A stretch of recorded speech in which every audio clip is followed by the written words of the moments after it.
नमस्कार, प्रणाम। हम हैं आपके दोस्त प्रशांत कुमार पुटोस। तो पुटोस, टीचर पुटोस यूट्यूब चैनल में आपका स्वागत है। तो चलिए, आज का एपिसोड जो है एबीएस का 5वां एपिसोड लेके आप लोगों के सामने आए हुए हैं। तो 5वां एपिसोड में आपके कंप्यूटर या मोबाइल के स्क्रीन पे ये क्वेश्चन आ गया होगा। तो मुझे उम्मीद है कि आप लोग भी पढ़ते हैं, क्योंकि रिव्यू देख कर ये पता चलता है कि आप लोग ज़रूर पढ़ते हैं। और धीरे धीरे मेरा रिव्यू जो है बढ़ रहा है। बस आप लोग थोड़ा सा मेहनत नहीं करते हैं या फिर हमें सपोर्ट नहीं करते हैं। कि देखिए, हम कोई टीचर नहीं है, हम भी एक स्टूडेंट हैं। आप देख रहे होंगे, अभी हम सो के जगे हैं थोड़ी देर पहले। और लगभग 5:30 बजे सो के जगे हैं। और 6 बजे आप लोगों के सामने हम चैनल से वीडियो बना रहे हैं।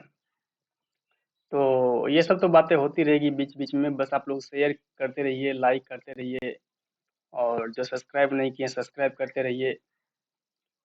तो चलिए, आज का क्वेश्चन आपके स्क्रीन पे आ गया होगा। तो आज का क्वेश्चन के आंसर आप लोग भली भांति लगा सकते हैं। चलिए, क्वेश्चन नंबर 1 में कह रहा है कि निम्नलिखित कथनों में से कौन सा सत्य नहीं है। पढ़िए, सिंपल सा पढ़िए कि हाथी को कीचड़ और पानी में खेलना बहुत पसंद है। बिल्कुल सही है। हाथी को कीचड़ और पानी में खेलना बहुत पसंद होता है। हाथी अपनी पूंछ का इस्तेमाल खुद का क्या कर खुद को ठंडा रखने के लिए करते हैं। देखिए, पूंछ का इस्तेमाल ठंडा रखने के लिए थोड़ी किया जाएगा, ऐसा कुछ नहीं है। हाथी दिन में सिर्फ 2 से 4 घंटे ही सोते हैं। बिल्कुल सही है। एक वयस्क हाथी एक दिन में 100 किलोग्राम से अधिक पत्तियां टहनियाँ खा लेते हैं। देखिए, लगभग 6 घंटा सोते हैं, ये गलत है। देखिए, हाथी को कीचड़ और पानी में खेलना बहुत पसंद है, ये बिल्कुल सही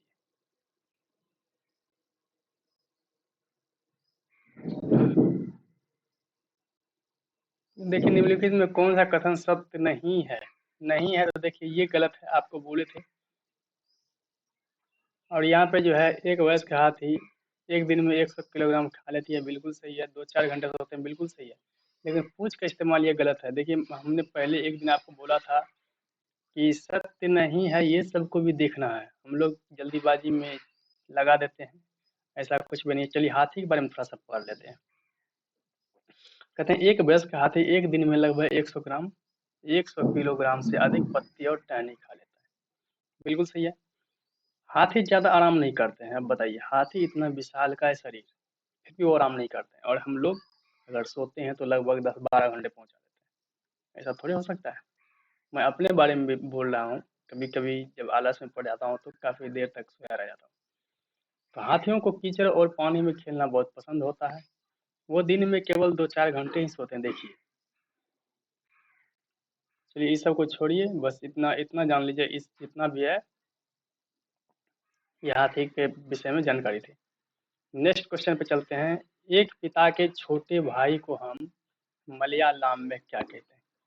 अगर मेरे कंप्यूटर के पीछे आपको दिखाई दे रहा होगा, या फिर मेरे पीछे में देखिए, ये चार्ट जो बना हुआ है, यहाँ पे चार्ट जो बना हुआ है, ये चार्ट जो है। अब देखिए, यहाँ पे क्वेश्चन क्या कह रहा है। एक पिता के छोटे भाई को हम क्या करें। देखिए, पिता का छोटा भाई, यहाँ पे चितप्पन खाया जाता है। देखिए, हम वो भी लिख के रखे हुए हैं कि ताकि हमें भी पढ़ने में अच्छा रहेगा। तो पिता के छोटे भाई को हम लोग क्या कहते हैं, चितप्पन कहते हैं। आंसर नंबर 1 सही है। देखिए, सही है ना। अब देखिए, अब इसको देख लीजिए। मलयालम को केरल राज्य और लक्षद्वीप और पुडुचेरी केंद्र शासित आधिकारिक भाषा का दर्जा दर्जा प्राप्त है। मलयालम को केरल राज्य, केरल में मलयालम बोला जाता है, लक्षद्वीप में मलयालम बोला जाता है, पुडुचेरी में मलयालम बोला जाता है। यह भाषाओं के द्रविड़ परिवार से संबंधित है और लगभग 38 मिलियन लोगों द्वारा यह बोला जाता है।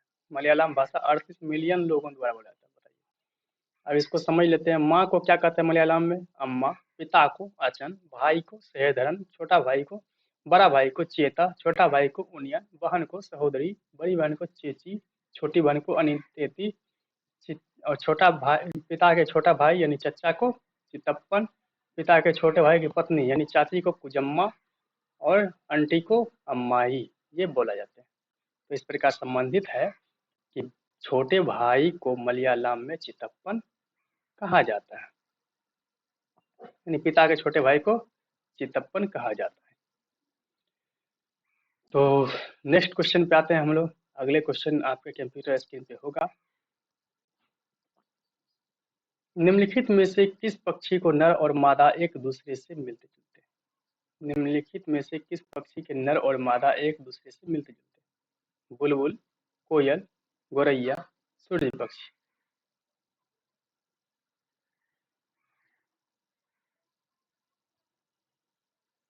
किस पक्षी के नर और मादा एक दूसरे से मिलते हैं, मिलते जुलते हैं?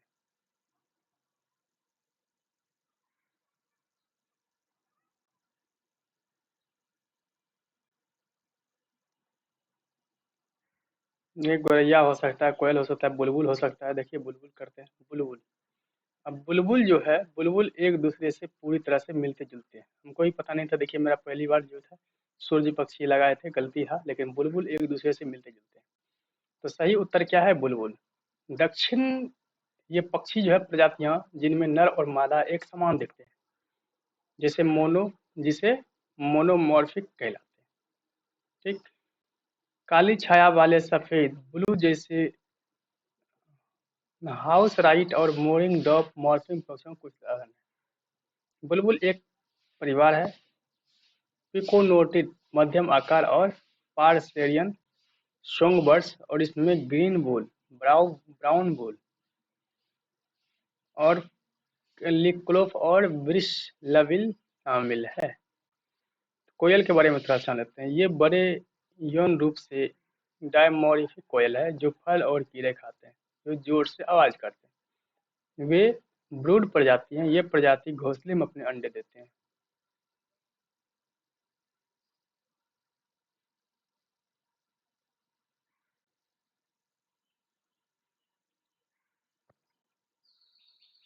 सूर्य पक्षी के बारे में समझ लेते हैं थोड़ा सा। ये पुरानी दुनिया से छोटे पतले पारसेरिन है।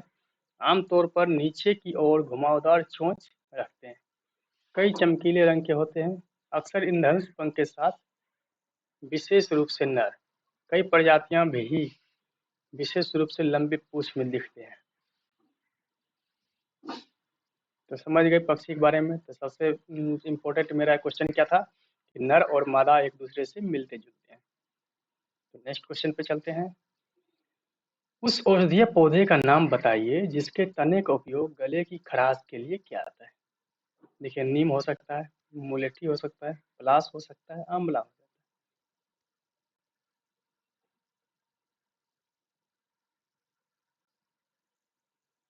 है। नीम हो सकता है, मुलेठी हो सकता है, आंवला हो सकता है, पलास हो सकता है। देखिए पलास हो सकता है। अब देखिए क्वेश्चन में क्या कहता है, मुलेठी। मुलेठी हमको शक था, मिला कि गलती हुआ है, क्योंकि मुलेठी 100% जो है औषधि का काम करती है। मुलेठी मुलेठी जो है गले का इलाज करता है। देखिए गले में खराश का इलाज करता है, प्रतिरक्षा और पाचन को बढ़ाता है। पलाश जो है फल अल्सर, पाइल्स और मोतियाबिंद का इलाज करता है। पलाश जो है आँख का जो है रोशनी का काम कौन करता है? पलाश। और जो है गले का खराश एंटीबायोटिक का काम जो कौन करता है? मुलेठी। नीम जो है एंटीऑक्सीडेंट है, जीवाणुरोधी है, त्वचा के लिए फायदेमंद है।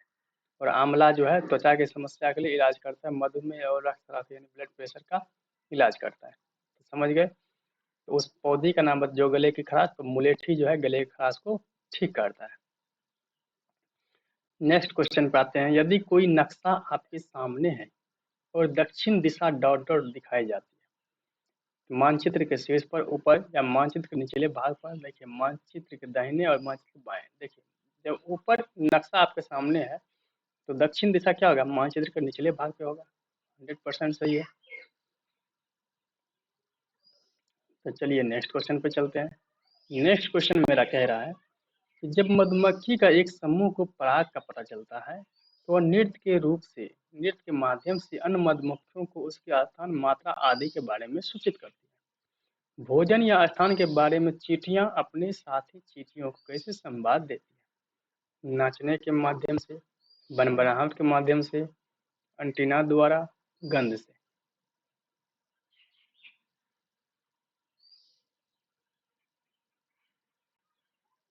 देखिए भनभनाहट के माध्यम से हो सकता है। नहीं, एंटीना द्वारा। एंटीना क्या होता है अब थोड़ा समझते हैं। आप सभी जानते हैं चींटियां जो क्या है, सामाजिक कीट है जो समूह में रहती है, ठीक है। जब मधुमक्खियों के बारे में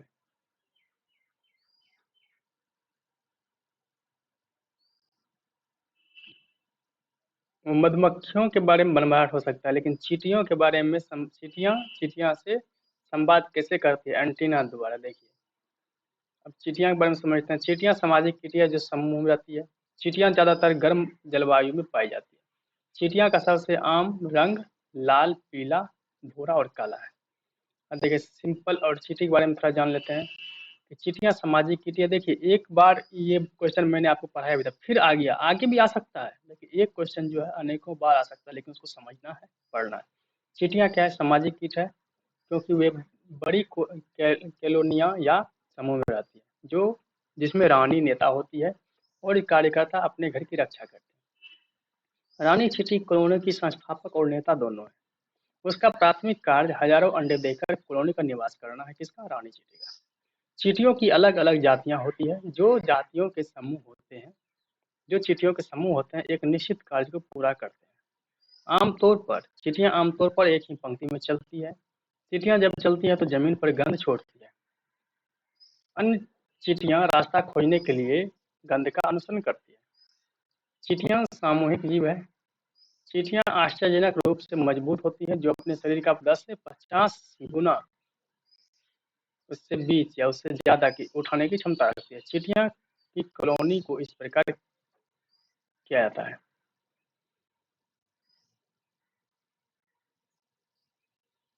तो मिस्टेक पॉइंट देखिए कि चींटियां अपनी सूंघने शक्ति से एक दूसरे को अपने भोजन को खोजती है। हालांकि चींटियां अपने एंटीना द्वारा एक दूसरे के साथ संवाद करती है।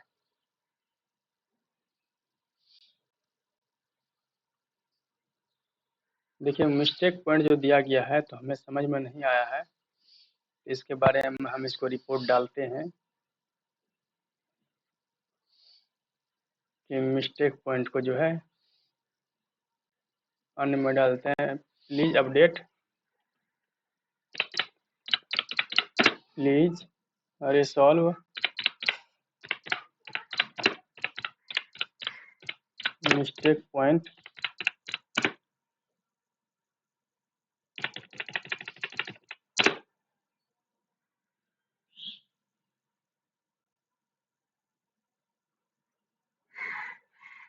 इतना ही वो समझ जाएंगे आगे वाले। ठीक है, तो रिपोर्ट मैंने कर दिया है, वो आ जाएंगे। चलिए नेक्स्ट क्वेश्चन पे चलते हैं। चींटियों के बारे में समझ लिए कि चींटियों के डंक में जो होता है फॉर्मिक अम्ल होता है। तो आगे चलते हैं नेक्स्ट क्वेश्चन पे, इतना समझ लिए ये काफ़ी है चींटियों के बारे में। तो नेक्स्ट क्वेश्चन पे चलते हैं कि त्रिचूर से एर्नाकुलम पहुंचने में लगने वाला समय। देखिए ये जो क्वेश्चन है आपको जो है ये आपको कॉपी कलम पे आपको बनाने में आसान रहेंगे, आप देख लीजिए। अगर स्क्रीनशॉट लेते हैं तो ले सकते हैं। देखिए सी टेट में सेम इसी तरह क्वेश्चन, ये पेपर 1 का है। पेपर 2 के बारे में भी आएंगे एसएसटी लेकर। तो पेपर 1 का क्वेश्चन है जिसमें ईवीएस ये पूछा जाता है। चलिए नेक्स्ट क्वेश्चन पे चलते हैं। उस समुद्र का नाम बताइए जिस पर सब कुछ तैरता है। देखिए मृत सागर, अरब सागर, लाल सागर, इनमें से कोई नहीं। देखिए मृत सागर हो सकता है, यानी मृत सागर जो है, मृत सागर कहाँ है, इजराइल में है। इसे पृथ्वी पर सबसे अधिक खारे पानी के रूप में जाना जाता है। इसकी पानी में नमक की मात्रा अधिक होने के कारण इसका घनत्व बहुत अधिक होता है। इसे कहते हैं कि मनुष्य मृत सागर में नहीं डूबते, वे तैरते रहेंगे। इसे मृत सागर कहा जाता है क्योंकि इसकी अत्यधिक खारे पानी में कोई भी जीवित नहीं रह सकता। तो इसके बारे में समझते हैं। लवणता 1000 ग्राम पानी में नमक की मात्रा होती है। महासागरों की औसत लवणता 35 भाग प्रति हजार है। मृत सागर की लवणता 340 ग्राम प्रति लीटर है। अब समझ लीजिए 1 लीटर में 340 ग्राम जो है आपको मृत सागर से लवण या नमक निकल सकता है। तो मृत सागर एक ऐसा समुद्र है जिसमें सब कुछ तैरता है। नेक्स्ट क्वेश्चन पे चलते हैं। शिक्षा का अधिकार अधिनियम 2009 का मुख्य उद्देश्य क्या है? निरक्षरता का उन्मूलन, सभी के लिए सार्वभौमिक प्राथमिक शिक्षा, 6 से 14 वर्ष की आयु के लिए सभी के निःशुल्क और अनुवाद शिक्षा, उपयुक्त सभी। देखिए इसका आंसर उपयुक्त सभी हो जाएगा। देखिए निरक्षरता का उन्मूलन,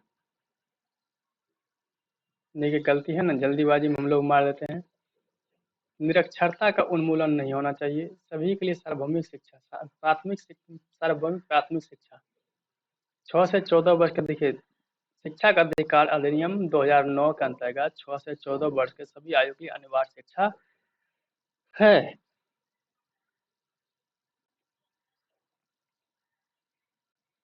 चलिए नेक्स्ट क्वेश्चन पे चलते हैं। अगर इसको समझना चाहते हैं तो समझ सकते हैं, या फिर चलिए आगे क्वेश्चन नेक्स्ट क्वेश्चन पे चलते हैं, क्योंकि ज़्यादा लंबा वीडियो बनाने से ही फायदा नहीं है। नाग गुम्फन गुजरात और दक्षिण भारत में दीवारों से चित्रित है। यानी नाग गुम्फन गुजरात और दक्षिण भारत में दीवार चित्रों से संबंधित है। नाग गुम्फन क्या है? देखिए सांप के खाल से प्राप्त एक प्रकार सामग्री नहीं, एक प्रकार का डिजाइन, रंगोली का दूसरा नाम। देखिए एक प्रकार का डिजाइन है, समझे? नाग गुम्फन क्या है? एक प्रकार का डिजाइन है जो रंगोली के अनुसार बनाया था। देखिए इसी प्रकार इसे कहते हैं नाग गुम्फन। ये रंगोली ही होता है। नाग गुम्फन एक प्रकार की कला डिजाइन है। इसमें प्रतिरूप बनाने के लिए सांपों या सांपों के बीच शैलियों को चित्रित किया जाता है। इसका उपयोग गुजरात और दक्षिण भारत के सौराष्ट्र क्षेत्र में पेंटिंग कार्य के लिए किया जाता है। इस तरह के डिजाइन का उपयोग रंगोली, कढ़ाई और दीवारों की सजावट के रूप में किया जाता है। कालबेलिया जनजाति इस कला का अभ्यास करते हैं। कालबेलिया जनजाति भारत के पश्चिम भाग की एक जनजाति है और अपने कालबेलिया नृत्य के लिए प्रसिद्ध है। इस नृत्य में सांप जैसी लचीला हरकतें शामिल हैं। ये लोग पारंपरिक रूप से सपेरे होते हैं। तो नाग गुम्फन क्या है? एक प्रकार की डिजाइन है। देखिए ये ही है नाग गुम्फन, आप लोग देख सकते हैं कितना अच्छा लग रहा है देखने में। देखिए जिस प्रकार लग रहा है कि सांप नाग गुम्फन बना के बैठा हुआ है। अगर वास्तविक में सांप अगर इतना घुमावदार होगा, हमको लगता है कि फंस जाएगा। नहीं फंस जाएगा? बताइए, इधर से इधर खींचा जाएगा, इधर खींचा, नहीं फंस जाएगा। तो चलिए नेक्स्ट क्वेश्चन पे चलते हैं। क्वेश्चन नंबर 11, मिजोरम के पड़ोसी राज्य बताइए। अब मिजोरम के पड़ोसी राज्य, आप मैप के बारे में हम आपको बताए थे, मैप के बारे में पढ़ लीजिए। और जो है मिजोरम का ये देख लीजिए। देखिए मिजोरम का हमको पता नहीं है, लेकिन देखिए मैप में मिजोरम यहाँ है। मिजोरम के पड़ोसी राज्य त्रिपुरा और मणिपुर। तो त्रिपुरा और असम और मणिपुर होंगे। तो ये देखिए 3 नंबर आंसर सही है। त्रिपुरा है, मणिपुर है और असम है, ये तीनों सही है।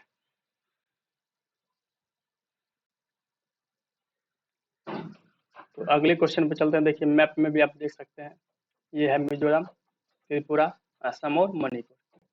ठीक है। मिजोरम का स्थापना कब हुई थी? 1987 में, 20 फरवरी 1987 को हुआ था। ठीक है। लॉटरी कृषि का कहाँ होता है? मिजोरम में ही क्या आता है? लॉटरी कृषि। चलिए नेक्स्ट क्वेश्चन पे चलते हैं। मिजोरम में आप ये बताइए कि चेराओ नृत्य कहाँ क्या आता है? तो आप बता सकते हैं तो बताइएगा, चेराओ नृत्य कहाँ होता है? Bombay high co dot dot के लिए जाना जाता है, किस लिए? कोयला, हीरा, पेट्रोलियम। देखिए पेट्रोलियम के लिए बम्बई हाई को जाना जाता है। बम्बई हाई क्या है? मुंबई में है, महाराष्ट्र के पश्चिम तट में स्थित एक तेल क्षेत्र है। बम्बई हाई अपने पेट्रोलियम जमा के लिए जाना जाता है। यह भारत के तेल और प्राकृतिक गैस ओएनजीसी द्वारा नियंत्रित होता है। इसकी खोज 1965 में एक भारतीय तेल अन्वेषण टीम ने की थी। 1974 में तेल उत्पादन शुरू हुआ। बम्बई हाई भारत का सबसे बड़ा तेल क्षेत्र है। असम में डिगबोई भारत का सबसे पुराना तेल कुआं है। जामनगर रिफाइनरी भारत की सबसे बड़ी तेल रिफाइनरी कंपनी है। ठीक है। तो बम्बई हाई, देखिए पेट्रोलियम के लिए खान कहाँ कहाँ है? डिगबोई, बम्बई हाई, अंकलेश्वर, नाहरकटिया, कलोल। कोयला के लिए देखिए कौन कौन है, सिंगरौली, झरिया, बोकारो, नौबेली, झारसुगुडा और कोरबा। हीरा के लिए पन्ना, कोल्लूर की खान। लोहा के लिए मयूरभंज, रत्नागिरी, क्योंझर, कुंद्रेमुख, सुंदरगढ़, बारबिल। तो ये सब जो है ईवीएस के लिए काफ़ी देखिए इंपॉर्टेंट क्वेश्चन है। हम लोग क्वेश्चन को भाव नहीं देते हैं, लेकिन क्वेश्चन को अगर भाव नहीं देंगे तो क्वेश्चन हमारा भाव नहीं देगा। तो जानवरों में कौन सा समूह सर्वाहारी के रूप में जाना जाता है? जानवरों में कौन सा समूह सर्वाहारी के रूप में आता है? देखिए, सर्वाहारी, कुत्ता, बिल्ली, आदमी। कुत्ता, बिल्ली, बाघ, आदमी, खरगोश, बिल्ली। देखिए, कुत्ता, बिल्ली, आदमी जो है ये सब कुछ खा सकता है। कुत्ता को साग रोटी दीजिएगा खा लेगा, बिल्ली को साग रोटी दीजिएगा खा लेगा, आदमी को साग रोटी दीजिएगा, मीट दीजिएगा खा लेगा। हमको लगता है यही सही होगा, कुत्ता, बिल्ली, आदमी। क्योंकि शेर बाघ तो घास खाएगा नहीं। लेकिन सर्वाहारी में कौन सा है? कुत्ता, बिल्ली, आदमी। हम लोग भी क्या है? सर्वाहारी है। तो चलिए इस पे ज़्यादा कमेंट नहीं पास करेंगे, आप लोग कमेंट पास करते हैं तो पास कर सकते हैं। किसी क्षेत्र में मलेरिया के फैलने को रोकने के लिए क्या करना चाहिए? मलेरिया को फैलने से रोकने के लिए क्या करना चाहिए? कहीं अगर पानी जमा हो गया हो तो मिट्टी के तेल का छिड़काव कीजिए, बिल्कुल सही है। गड्ढे को मिट्टी से भरिए, बिल्कुल सही है। घर के आसपास पानी जमा कीजिए, गलत है। मच्छरदानी का प्रयोग कीजिए। देखिए ABD सही है, ABD सही है, बाकी सब गलत है। ठीक है, आगे चलते हैं नेक्स्ट क्वेश्चन पे। देखिए, जो क्वेश्चन में दम नहीं है उस क्वेश्चन पे ज़्यादा समय देने से फायदा नहीं। अब देखिए, जलाशयों में डाले जाने वाले वाहित मल के कारण मछलियां मर जाते हैं, क्योंकि देखिए, वाहित मल जैसे गंदगी हम लोग जलाशय में, तालाब में डाल देते हैं तो उसमें क्या होता है? मछली मर जाती है। क्यों? इसमें दुर्गंध आती है। यह मछलियों द्वारा खाए जाने वाले भोजन को विस्थापित करती है। इसमें विनियोजित ऑक्सीजन हेतु मछलियों में स्पर्धा के रूप में होती है। इसमें बहुत इस जल में बहुयात में CO2 पाया जाता है। देखिए, यही हो सकता है।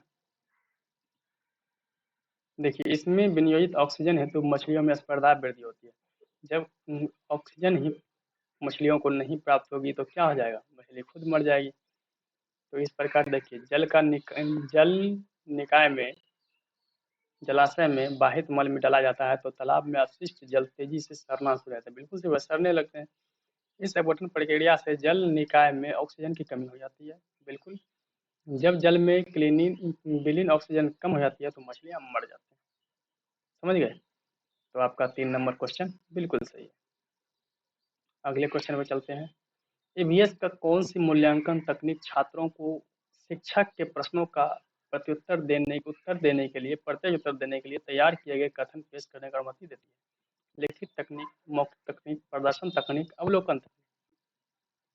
देखिए, ईवीएस को जो है पेश करने का अनुमति देती है लिखित तकनीक। लिखित तकनीक जो है ये मौखिक तकनीक। अब मौखिक तकनीक क्यों हुआ? देखिए, मौखिक तकनीक एक प्रकार की व्यक्ति के एक पैनल या वर्ग के सामने हो सकती है। यह छात्रों को शिक्षक के प्रश्नों का प्रत्यक्ष उत्तर, और प्रश्नों का प्रत्यक्ष उत्तर तो मौखिक ही होगा, बिल्कुल सही है, तैयार करने के लिए कथनों को प्रस्तुत करने का अनुमति देता है। देखिए, मौखिक जब भी हो सकता है, प्रश्नों का उत्तर देने के लिए तैयार, प्रश्नों का उत्तर जो दे सकते हैं तो मौखिक रहने देंगे। अब सर पूछ रहे हैं तो जवाब दे दीजिएगा, उत्तर तो मौखिक, तभी तो लिख लिख के तो नहीं दीजिएगा। पर्यावरण शिक्षा का कौन सा तरीका नहीं है? अवलोकन, सेमिनार, भाषण, परियोजना। बताइए, पर्यावरण शिक्षा का कौन सा तरीका सही नहीं है? हमको तो लगता है भाषण। भाषण देने से पर्यावरण शिक्षा हो नहीं सकता जब तक हम उस पर परियोजना के रूप में काम नहीं करेंगे, सेमिनार नहीं करेंगे, समझे? तो सेमिनार ये जो भाषण जो है ये बिल्कुल सरासर गलत है। आगे चलते हैं। पर्यावरण अध्ययन के दृष्टिकोण से अधिगम के समान दृष्टिकोण पर आधारित है। पर्यावरण दृष्टि, थोड़ा आँख में कंप्यूटर लगने लगता है दोस्तों।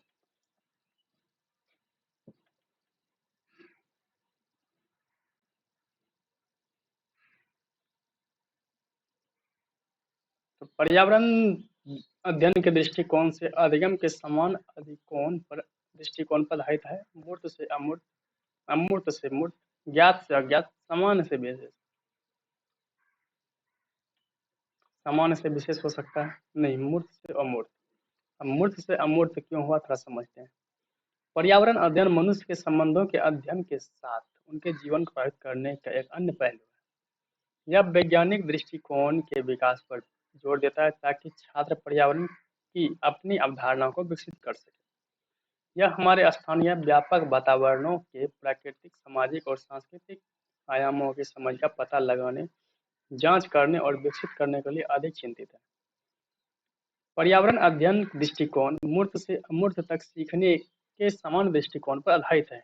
समझ गए, जिसे आगमन विधि से संबंधित है। अधिगम, ईवीएस अधिगम की विधि जो है आगमन विधि से संबंधित है।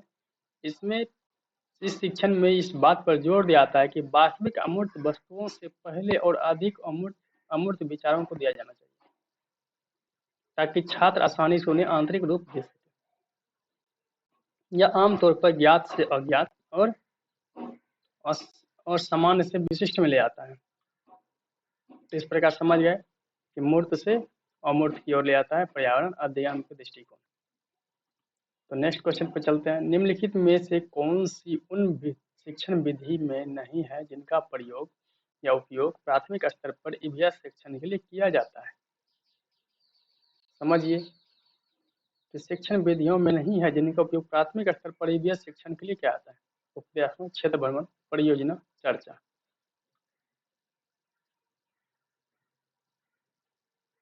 देखिए, परियोजना हो सकता है, उपदेशात्मक विधि हो सकता है। देखिए मेरा सही था, अब कैसे क्या हुआ समझते हैं। कहते हैं शिक्षण विधि सिद्धांत को व्यवहार में लाने का एक रूप है।